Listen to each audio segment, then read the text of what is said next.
खिर चाहिँ यस्तो भयो साथीहरू। नानी चाहिँ खाइसक्यो। म चाहिँ कपडा किसमिसलाई चाहिँ यसरी काट्यो साथीहरू मजाले।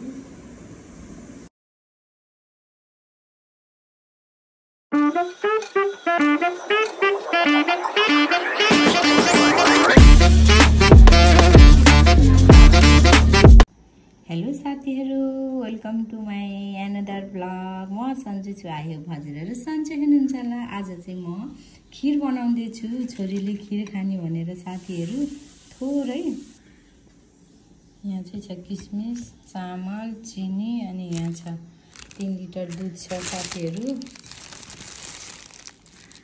त्यस्तो धेरै चाहिँ हाल्दैन, यस्तै हो। मैले चाहिँ सिम्पल बनाउने साथीहरू। अनि अलिकति घिउ हाल्छु त्यही हो। यो चाहिँ चिनी भयो। मेरो नानीले एकदम खान खोजेको भएर चाहिँ आज शनिबारको दिनमा म खिर बनाउँदैछु साथीहरू। किसमिसलाई चाहिँ यसरी काट्यो साथीहरू मजाले। दुध पसाल्यो, यता दुध यता तरकारी सुरु गर्न लाग्छु। दुध उम्लेर मैले चामल पनि हालेँ साथीहरू। आफूले गर्दै भिडियो बनाउन त पानी नभएर होला कस्तो गाह्रो हुँदोरहेछ। मलाई चाहिँ यो डाडुले किन गरेको भने मलाई डाडुले चलाउन मनपर्छ। म सधैँ यत्रो वर्ष भयो सधैँ यसरी गर्ने मैले नि बनाउने हो। 10 वर्ष भइसक्यो साथीहरू खिर बनाएको। यसरी सिम्पलमा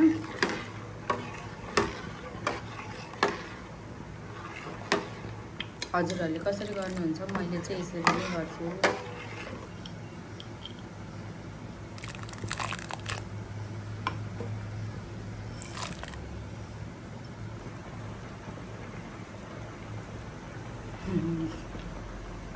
दुहाल यसको बाफले चाहिँ देख्दैन नदेखेको मैले यो नदेखेको। मैले चिनी पनि एड गरेँ।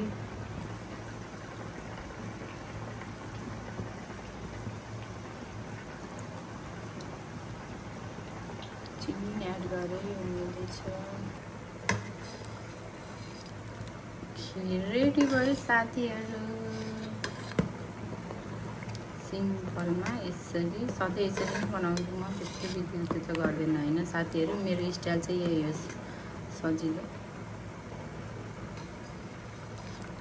कसलाई खिर मनपर्छ, मलाई र मेरो बच्चालाई चाहिँ बेसरी मनपर्छ है साथीहरू खिर।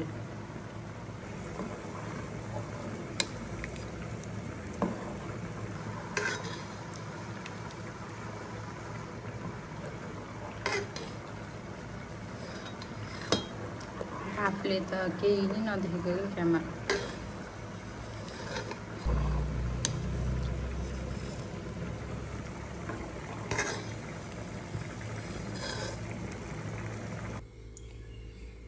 खिर चाहिँ यस्तो भयो साथीहरू।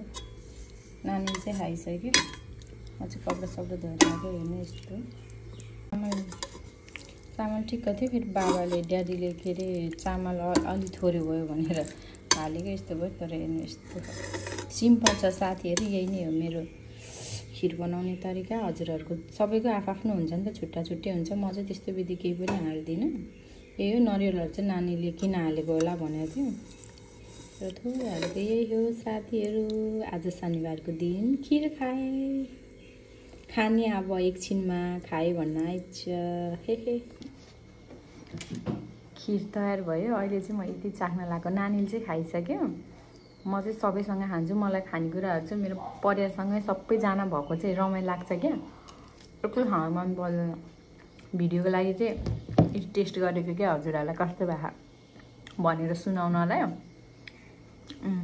मिठो भएको छ खिर चाहिँ। मैले फेरि मिठो बनाउँछु नि फेरि।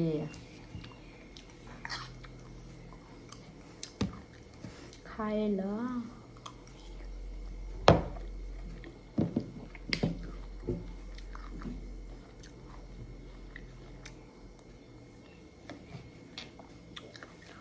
नुहाएर पकाएर गएर मैदै गरेर आएको, कपडा धोएर।